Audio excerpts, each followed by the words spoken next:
Jawa ini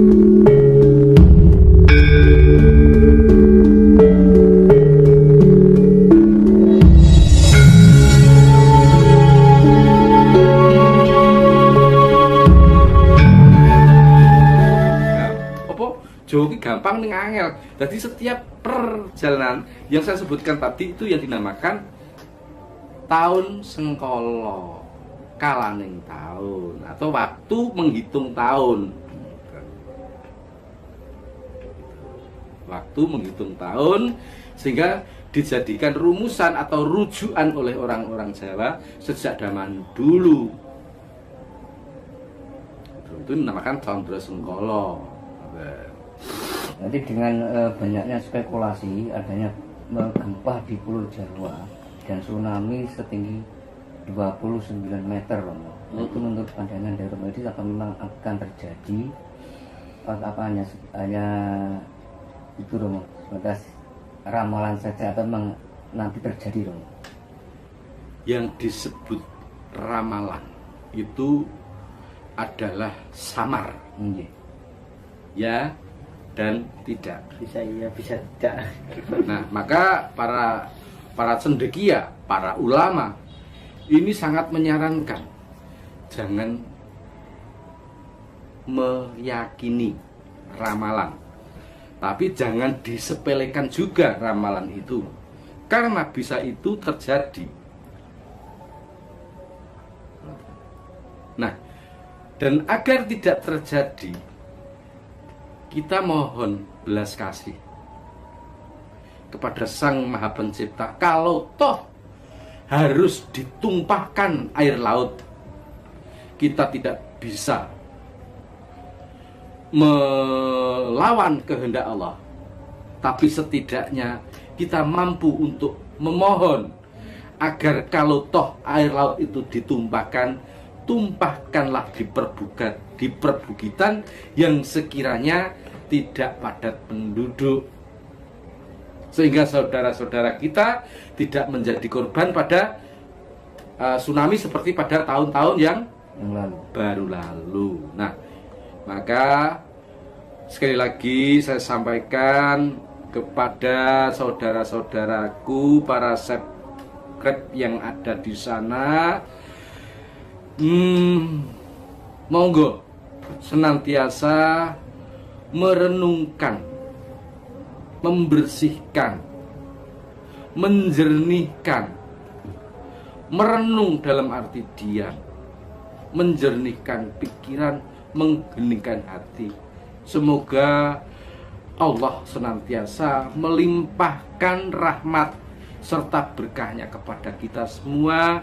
Kita semua diberikan keselamatan dunia akhirat, kita semua dilancarkan dalam pekerjaan, kita semua dimudahkan dalam mengais rezeki. Yang mungkin dalam hal ini juga memohon petunjuk tentang ketentraman, kedamaian, khususnya trah turun Jawa, muga-muga adoh saka sengkala. Trah keturunan orang Jawa, yang saya maksud bukan khusus orang Jawa, namun siapapun dari suku apapun yang menduduki Pulau Jawa diberikan keselamatan. Banyak sesepuh yang kami datangi, Romo, mengatakan bahwa tahun 2025 nanti itu puncak-puncaknya terjadi peristiwa yang alam yang sangat besar. Kalau menurut pandangan Romo Edi bagaimana? 2025. Monggo kita hitung secara logika.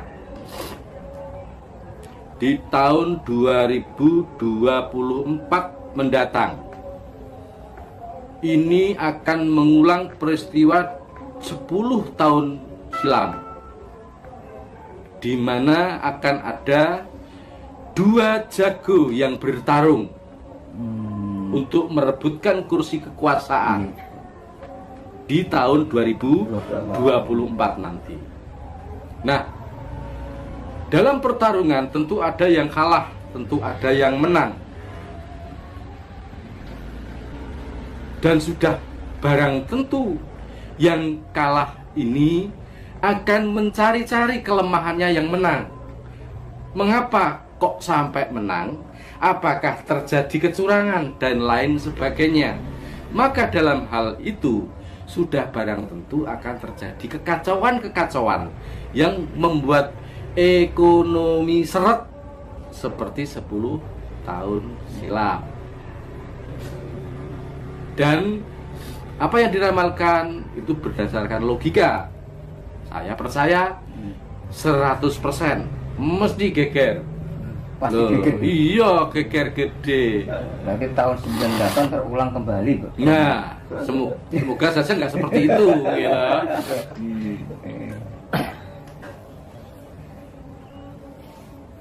Banyak juga yang mengatakan begini, Romo, akan munculnya Satrio Piningit. Ah. Ya, Gimana, Romo? Satrio Piningit itu adalah orang pilihan. Satrio Piningit itu adalah orang pilihan. Bisa jadi penjenengan, bisa jadi anak-anak saya ini yang menghadap ini. Iya. Dan Pak Satrio Piningit itu sebenarnya bukan sosok manusia, melainkan wahyu. Jika digambarkan dalam seni pewayangan Ringgit Purwo, itu Satrio Piningit itu tak lain adalah wahyu Cakraningrat, wahyu kraton, wahyu keprabon, wahyu kepemimpinan. Mengapa? Karena itu disebut wahyu utomo. Kok wahyu utomo? Ya karena Satrio itu Satrio gak lanang kok. Ya boleh dikatakan begitu. Satrio ki ora bagus toh. Boleh dikatakan begitu. Tapi dalam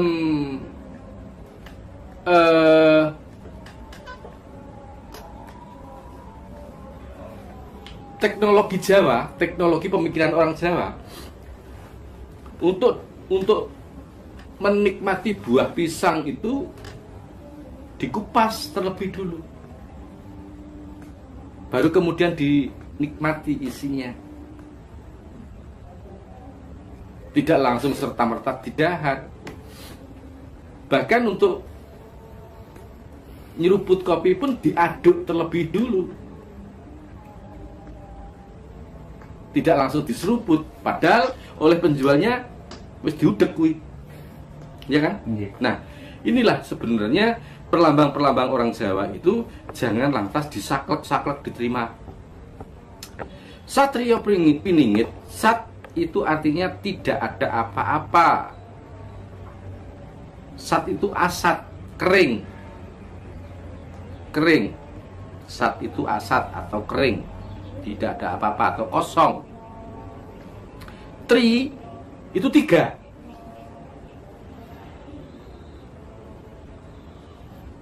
Yo itu hawa atau nafsu.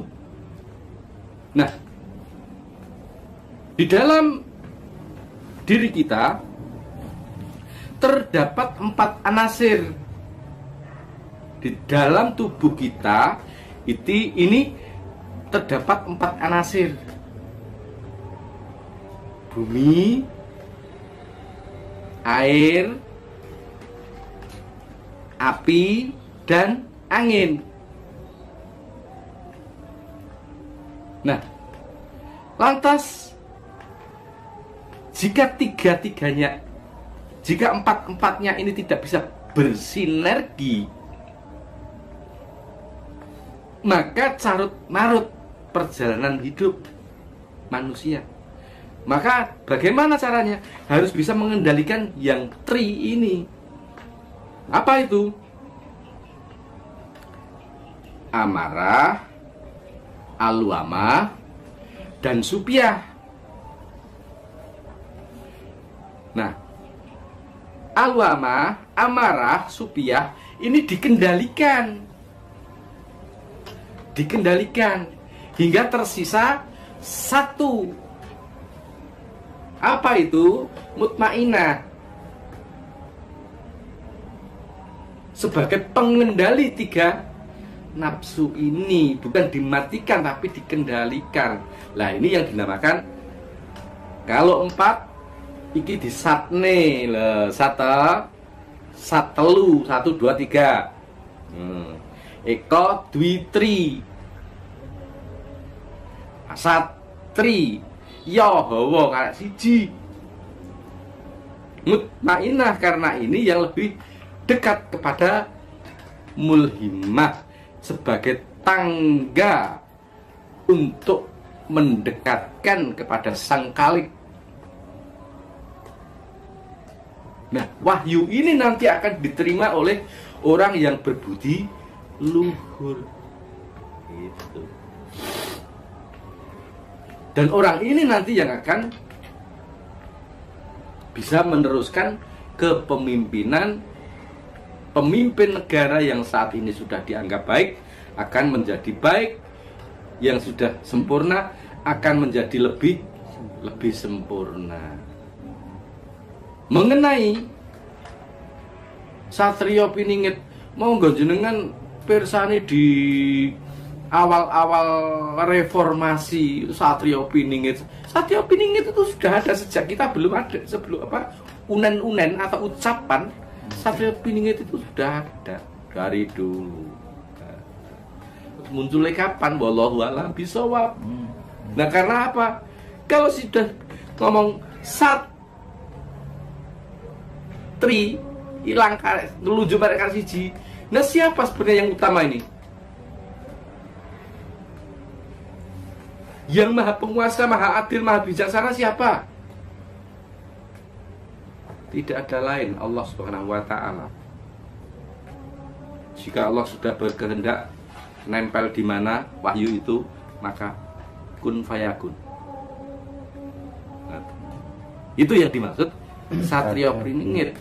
Jadi orang kok Satrio Piningit iki wong sing wis dhuwelek ning nggone ngalas pirang-pirang tahun wae. Arep dadi juru tapa ya.